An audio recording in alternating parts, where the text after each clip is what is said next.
stun. A DP. Oh, they're going full out push. Yeah, very heavy in the push. Exorcism, Serpent Wards, Diabolic Edict. I mean, this is a lot coming from IG. Potential to really pressure at level 6 for a lot of these heroes. You know, you hit 6 on everybody, and that's it. They need damage and push out. Lina's the perfect hero for that. Anything else I see? I think Lina right now is the best hero, and then something like a Wind Ranger could be okay too. So they've got about a minute to think about it if they do need all that time. Their lockdown right now consists of just Inkswell and Telekinesis.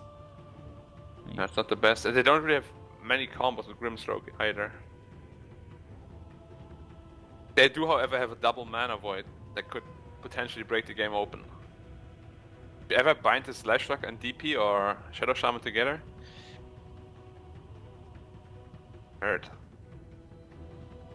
So definitely potential there, but it has to be perfect, and again, more of a slower lineup coming out from EHOME compared to what looks to be a level 6 and go lineup for IG. Yeah, but at the same time, IG has a really, really good late game as well. The draft is very well rounded. Liking it a lot. Last pick will be that Lina, which is exactly what you were asking for. So it gives him another stun, it gives him that burst damage to come through.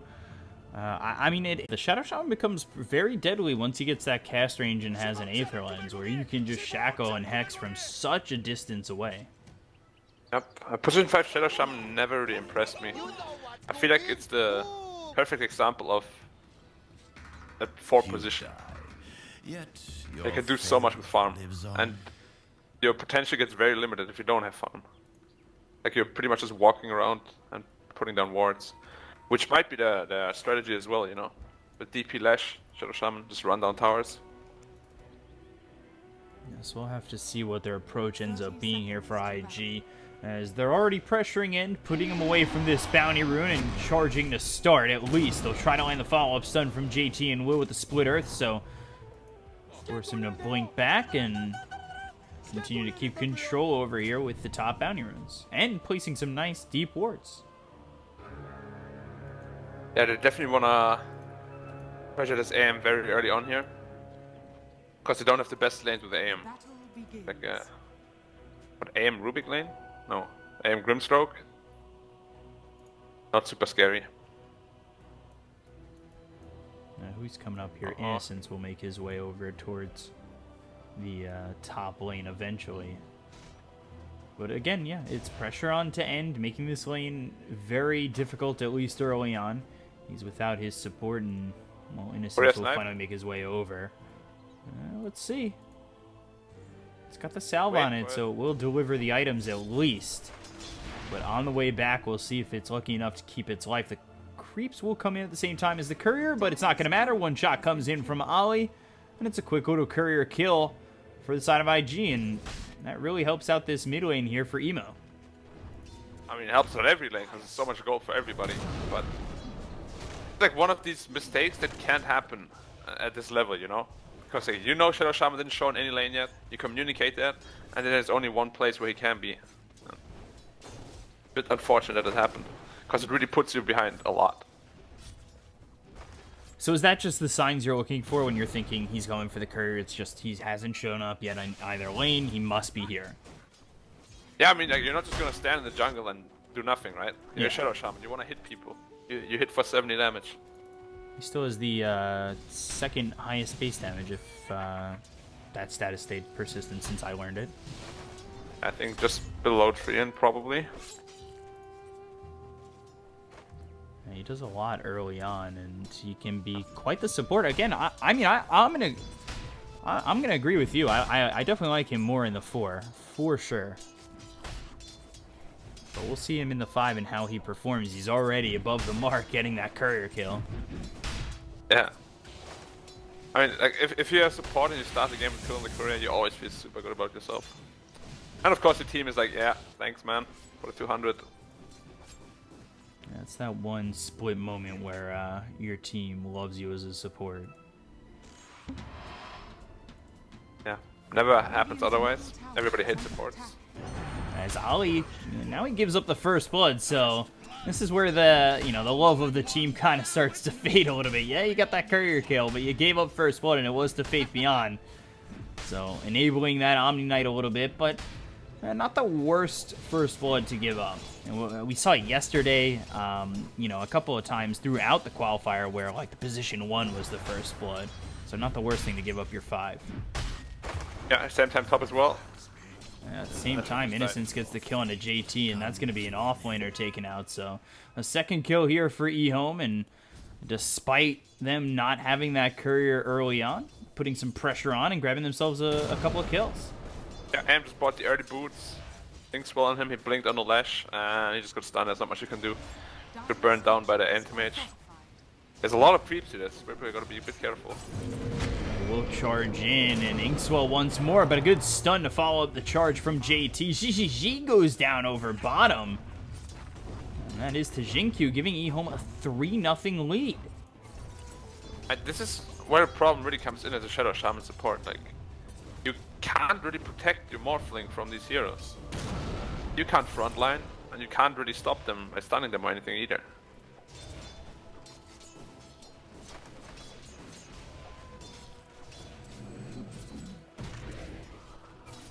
So let's see, as they're putting pressure on, and for a moment... Yeah, if they didn't get this courier kill, they would be so far behind now. But because of it, it's still even, so they will still live on, fight another day. Oh, double damage rune for Lina. This is... Have fun, my friend Emo. Yeah, might be a bit of a problem here. That double damage Lina is like the worst nightmare for every hero. Dog fights. How did all these kills happen? Like, it shouldn't happen. They're really just overstepping the boundaries. Yeah, they've got the pressure with the Inkswell, but you've got to be caught out for that to be a problem. Yeah, and for it to happen like 2 or 3 times in a row, they must have been out of position quite a lot. Like, top lane is not the lane I'm looking forward or looking at when I'm thinking about kills. Aim is having a super good game. Yeah, already been enabled quite a bit. And he's got 2 assists here. His lane's going real well. He's already level 4. You compare that to GGG, and, they're both level 4, but at the same time, AM's having a much better time over towards top with his 2 assists. Although the CS is quite nice for GGG. Yeah. 3 bounty runes as well for the Dire side. And mid lane, very even. Emo doing a very good job here. It's a little bit Lina favored, but he's keeping it that even. Very important for him to make some rotations happen once he has his exorcism up, without pressuring some lanes, because both the side lanes aren't going well at all. So we have to see IG kind of plant their roots here and slow down EHOME's aggression. We were talking about it, we thought it would be IG's aggression, but of course they need to get to level 6 on a couple of these heroes to really put on the gas. With Exorcism and, the Serpent Wards to come out to pressure these towers and start to shut down the map for EHOME. Yeah, at the same time, AM can't really lane top anymore because the Grimstroke left him hit bottom. Or, I don't know, bounty runes, I think.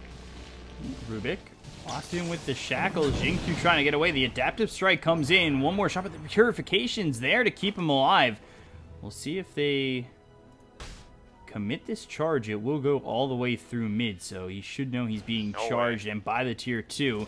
Meanwhile, they've got the shackle on the Omni Knight, but it's not really going to matter, and he's going to commit to it.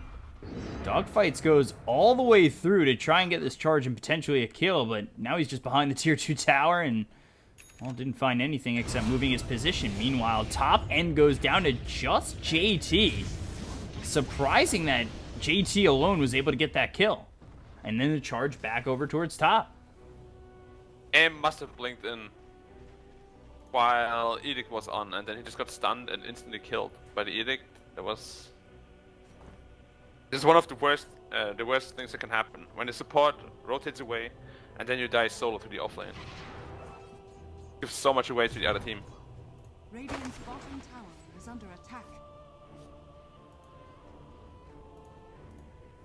1,000 net worth lead here for EHOME. Still. JT showing what he's made of here. He was considered one of the like worst players on the Mineski lineup, but that's because he was always more of an offlane player. Finally back to his element now. Offlane is really stable and really good. Fan of it. Walked up behind the T1 tower here. Trying to find the Lina, but very aware of it. I think they are smoked under vision actually. It was definitely close. They will exorcism to pressure the tier 1 tower. And Leshak, of course, there too. Have 4 heroes there actually. They really want to make sure they get this tower here. For the stun, they've got the Shackle. Telekinesis stops the Shackle, but Lina in a lot of trouble. Ferrari trying to get out of this one.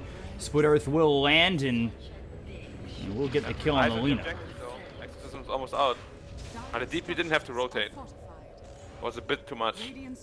Now they're going to lose the tower pressure here. Charge away. Yeah, goodbye.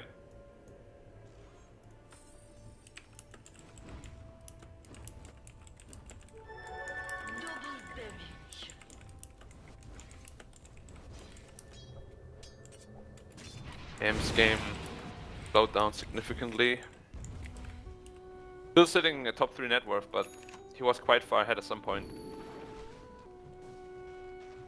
Lina yet to make a rotation happen.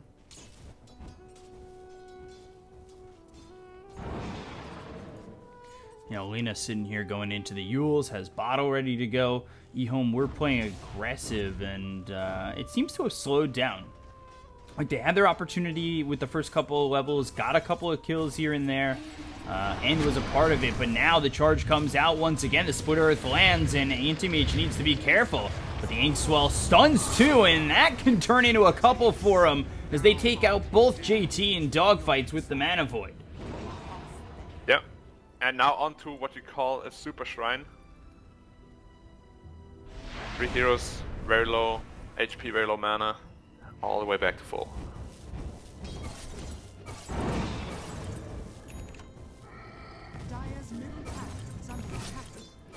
So 6-2, they grab a couple of kills. It's the aggression of IG that kind of hits them back. Ends with, I mean, this is how they have to play though. Of course they don't want to die doing it, but they have to be the aggressor this game. Probably DP will also rotate to secure tier 1 tower once Exorcism is up. Oh, again, and spotted and killed. All by himself, Diabolic Edict, Pulse Nova, blaring on him. This level 4 Edict just does way too much damage for an anti-mage early game. There's no way you can tank through it. Getting caught out a little bit out of position there. Didn't expect that Radiant Water, I suppose. They were waiting for him there. EP rotated top as well, as we said with the Exorcism. Want to make sure they get this tower. He probably won't be using it because they just don't need it. They have Edict, but just to secure the tower with his presence. After that early start, Anti-Mage, you know, dying 2 times pretty quickly behind each other, and that slowed him down significantly. Yeah, they might be getting a trade for the tier 1 bottom here, but they might just go on top the Exorcism and Edict, as well as Shadow Shaman Wards. They have everything up. See if they just want to force it down or not. And they not. Looked like they were setting up to do so. They should definitely defend the tier 1 bottom then. They don't want to. Okay, good. There's the rotations. GGG. Ooh, actually stopping his TP. We'll send just the Spirit Breaker down as mid looking pretty juicy for IG at the moment. Especially when you've got nobody defending the level 4 Diabolic Edict. Just destroys these towers. Well, they actually smoked up trying to defend the tower, but they were just a little bit too slow. Could have potentially blown up the Leshak there. Yeah, he was far forward, or far enough forward that you could probably blow him up quite quickly, especially having that Laguna Blade ready. Yeah. They're losing towers, but I think it's still an okay enough pace for the Dire to be somewhat okay about this game. It's not like they're on the brink of defeat or anything just yet. You think you would you were suspecting to see a lot more pressure come out from IG earlier? Yeah, I was, but that would mean that the lanes go a bit better. Both the side lanes went quite poorly at the beginning, meaning the pressure can't come as early as they would have liked to.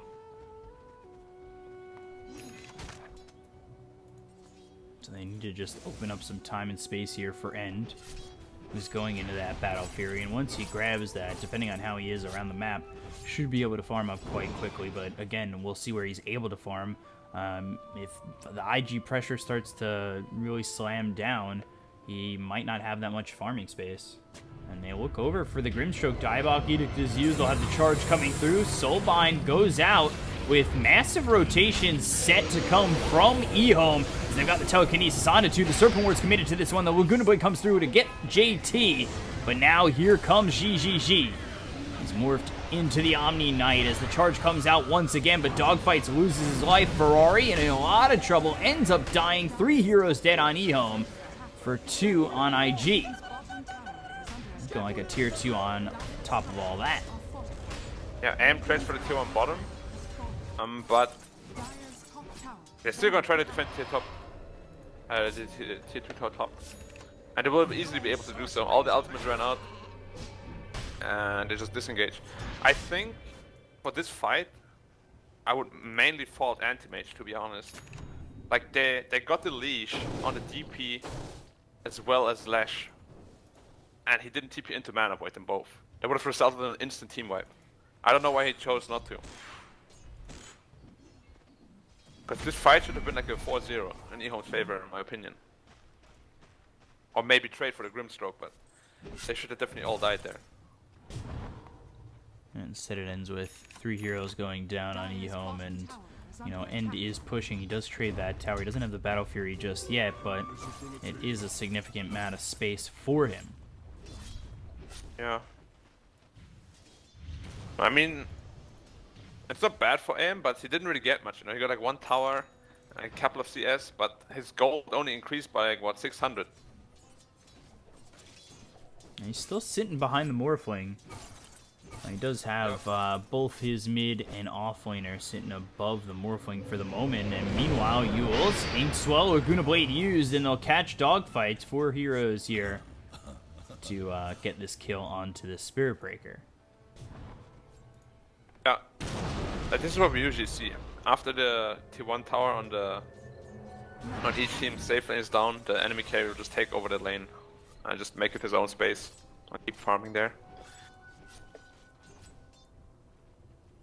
Just the safest area on the map. You want to stay within that safe area. Try and get what you can, and how much away? Just about 450 away from getting this Demon Edge and finishing off that Battle Fury. As for the Lina, has finished the Yules, going into bot and then an Ags, and then the off lane Faith Beyond with Drums, Soul Ring, and Phase Boots. But 2100 gold saved up for the moment.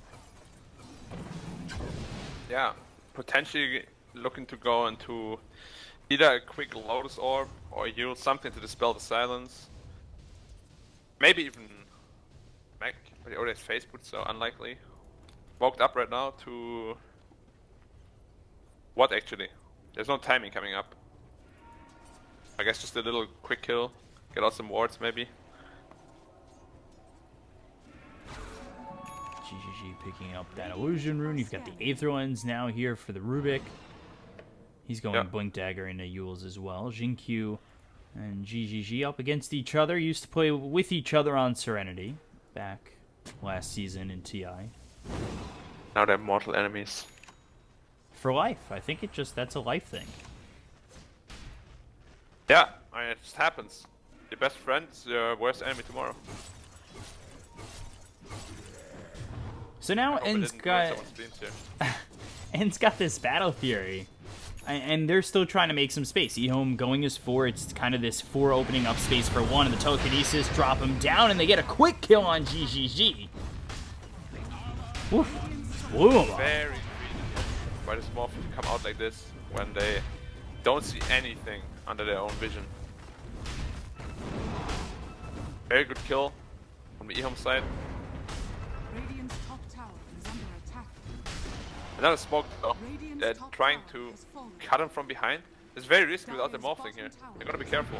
And Morphling dead for 17. The charge will come through, but it won't land on a Ferrari. It did hit onto one where they've got themselves these Serpent Wards placed down. They'll get a quick kill on a Faith Beyond, so the Omni Knight out of the fight early. They look over an instance with the Pulse Nova hitting quite hard onto this Grimstroke. They're able to take a second. So on the exit, they grab 2. May not be the top bounties for them, but 2 kills nonetheless, and you know, does give them about 1,200 on the net worth exchange. Yeah, I mean, it was quite a good fight for Radiant. However, they fought away from. Well, now that I say that, there's a Roshan. Never mind. I was gonna say there's no objective they can really get with this, but Exorcism was still live for long enough to get the Roshan kill as well. Very big for the Morphling. Now he has like the biggest freedom in fights. The Omni Knight.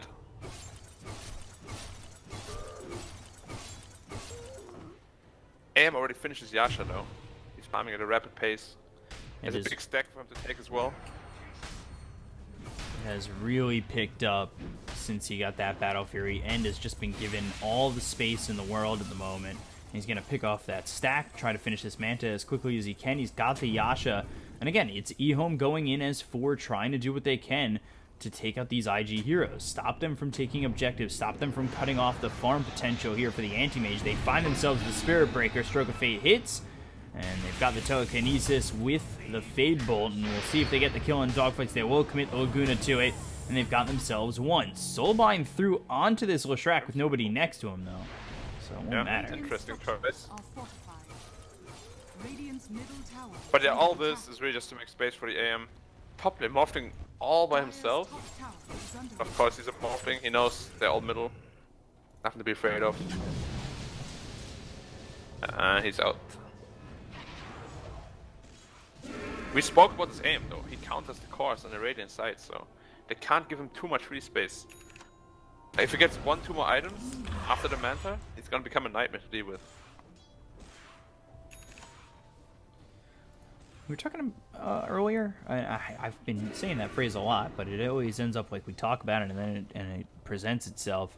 The farm of a Shadow Shaman, how we would have liked to see him more in the 4 than the 5, but he is going to go for this Aether Lens, and it should kind of line up with him getting that plus 125 cast range. So he'll have that effective range when he does hit 15 later on in this game. So that should be nice to have that long range Shackle, to have that long range Hex. A lot going on in terms of potential for Ollie coming into these next 5 minutes or so. Yeah, all he needs is another 500 gold. If his team is kind enough to let him have it.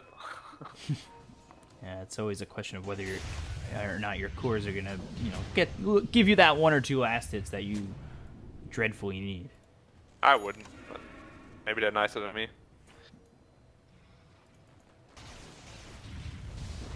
You know, I think you would.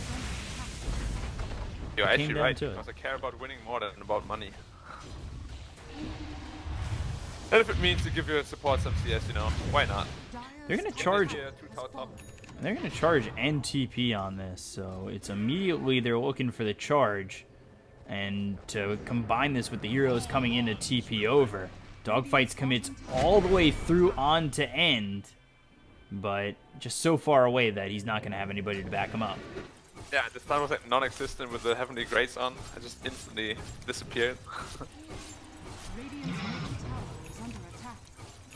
Solar Crest finished on Omni Knight. Very good support item for the Anti-Mage, giving him plus 80 attack speed, more movement speed for these fights. And really, once he completes his Skadi, it should be good to fight. We'll look over bottom. GGG in a little bit of trouble. They've got the silence on a couple. Manta was used before that. He's got the Manta finished and now going into the Skadi, 900 gold ready for him.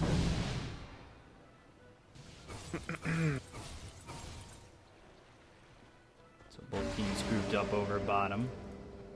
Guardian Greaves here for Leshrac, trying to keep the team healthy and ready to go in if there's a fight that breaks out. But End backing off and immediately looking to farm. He sees the team kind of grouping up bottom, and well, with this time, he wants to farm. Yeah, all he's looking for right now is to finish that Skadi. And once Skadi's finished, go tempo them. They're all just really trying to defend this tower. Well, actually, aim also into the fight. They're gonna wait for him in. They're trying to get these kills here. JT already low with the Serpent Wards wrapping around, and the Mana Void's gonna be used, but it's not gonna get the kill into JT. They'll use the ulti from this Omni Knight. Meanwhile, in the back, they'll kill off Dogfights, but GGG trying to be very aggressive. The Luna Boy comes out. Emo so bound to GGG with the Fable hitting from Xingqiu on both these heroes. GGG still moving forward. He's got himself the Heavenly Grace, but they get the kill onto the Death Prophet. Buyback comes out from the Spirit Breaker, but is it going to matter for anything? Aegis will be popped on the Morphling, and now they're going to surround him, try and get themselves a second kill to line up the Sun from Ferrari, and they should be able to lock him down, and will. It's the stolen Split Earth from Xingqiu from the Lestrak that is able to continue the lockdown with the LSA. Yeah, I mean, this is a very scary sign for the Radiant. They had all their ultimates up, they had Morphling Aegis, and they still lost this fight. So, right now, if you're Radiant, you gotta think of something to do and do it quick, because this is a very bad sign for you. This aim is just gonna get bigger and bigger, and your chances of being able to fight them become slimmer and slimmer. Now, this is a lineup from IG that we were saying needed to put the pressure on, and they did get the tier 2 over top, but they still have outer towers kind of sitting here, and it enables Anti-Mage to continue to farm. If he's got space on the map to farm, he's going to take it, and if it does come to down to it, he'll farm on your side of the map too, and with them having the lead, he's able to do so almost freely. Yeah, this is like the problem now. You have this Edelance or Shaman, yes, but you do not have the Blink Dagger. So catching out Anti-Mage, realistically, is still impossible for you.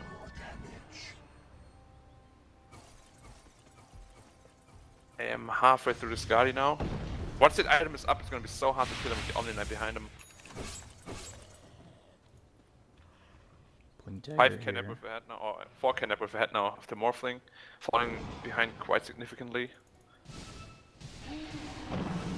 GGG has not had as much of a presence as maybe he would have liked. He's 0-3-1 at the moment. He's continuing to farm up going into that E-Blade, but still needs quite a bit of time to finish off that Eagle Song. 2,000 gold short at the moment. Yeah, and DP chose not to go for Aghanim Scepter, but Medallion, Blink, and now BKB instead. I don't agree with this at all. Like, Axe is a core item on DP, no matter what. It's just too good. Bottom charge coming out and gonna blink aggressively. Look over at Ollie. Will be Yule's up, and they will make a little bit of distance, silencing him and making sure that he can't continue to stay aggressive and blink forward for the moment. Yeah, but his aim with Heavenly Grace is just almost unkillable. You get so much health from it. Of course, status resistance. HP regen is like, as soon as he has it on him, you do not want to fight him. Look at it, 2.1k health, 40 HP regen, 32 armor with the Solar Crest on. The one beefy boy. And we'll see if they have the answers here. Yep, Skadi almost finished on the Anti-Mage. Needs another 500 gold.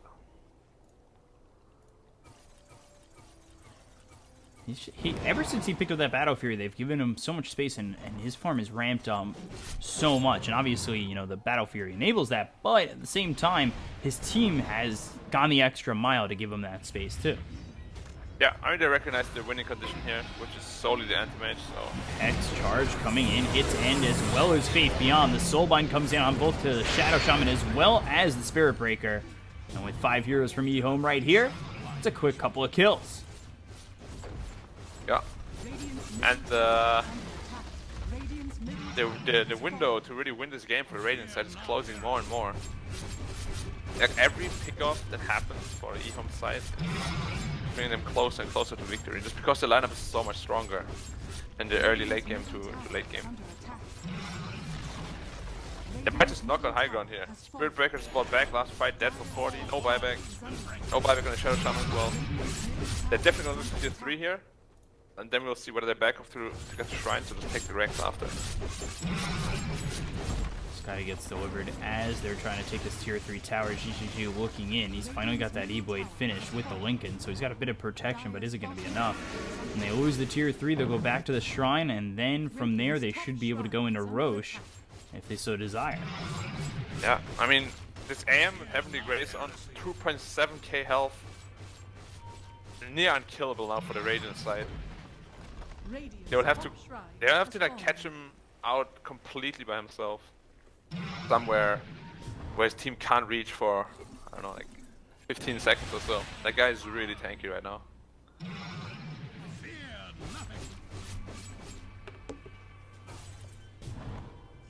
Chinky with his Blink Aether Lens ready, Faith Beyond. He's got Solar Crest as well as Drums at his disposal. And then Melina working on this Axe, just 400 gold away. Yeah, once the Axe is online, half health gone from DP. Pretty much an instant kill on Morph if the link is triggered. Heroes are just not tanky anymore on the Radiant side. Charging in here on the Grim. Might be able to get a quick kill. Telekinesis comes out. Dogfight's in trouble. The waveform as well as the E-Blade coming through on a Faith Beyond and will back off as he's got the Solar Crest on him. But they look over as Ali dropped down the Serpent Wards around Ferrari who popped the BKB, so won't be in too much harm, and that Serpent Ward's committed and Ali down. Yeah, I mean, you see what Radiant does. They see the anti-mage and they're all trying to avoid him.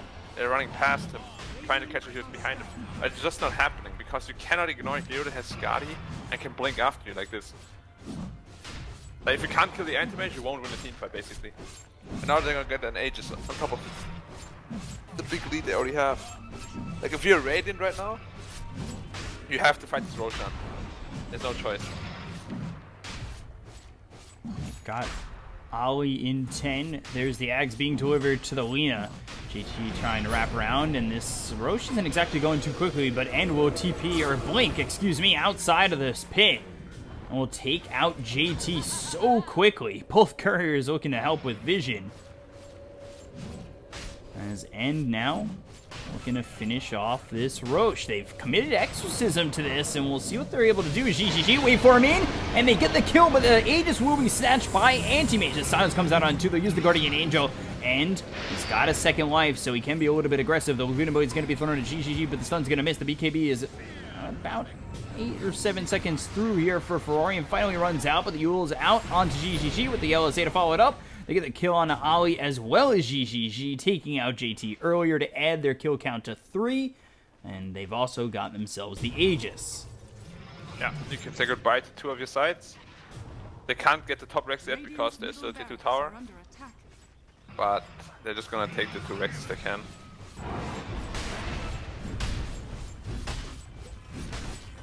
I mean, hate to say it, but not really any room to mess up for EHOME anymore, to be honest. They're just way too far ahead with the heroes they have. This game is looking like it might be over.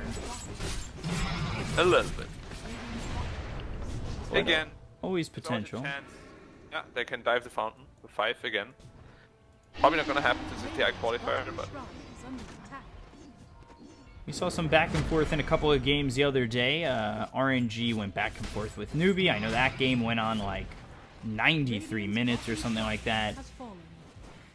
And yeah, but maybe it happens here. Much more balanced than it is now. Like, they have no answer to this anti-mage whatsoever. All 3 of their cores are countered by anti-mage, and there's not much you can do when he's what, 8k ahead of your DP and like 10k ahead of your Morphling. Has an Aegis to boot, as well as the Omni Knight just standing behind him and saving him.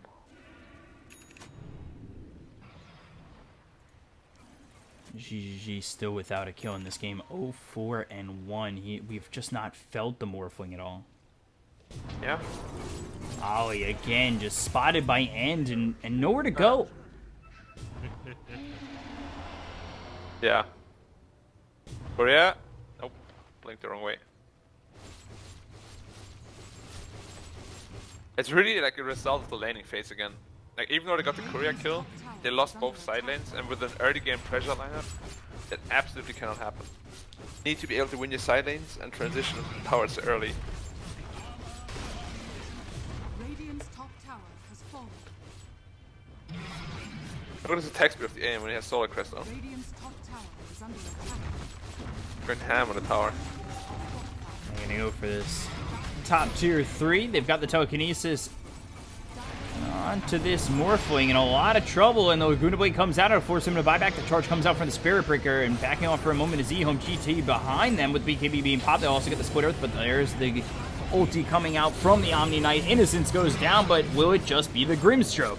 JT's BKB about to run out. They've got themselves the Hex on to end, as well as the Serpent Wards, but he's got that second life, so he'll die once, but will they be able to kill him again?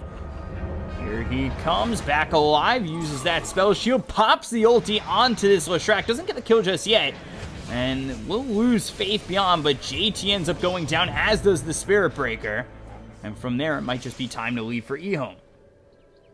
Yep, got a little bit overzealous here, fighting the DP ult for like 30 seconds. Not something you want to do, even if you're this strong. But you know, cost him a couple of buybacks. Still a win for EHOME in the end.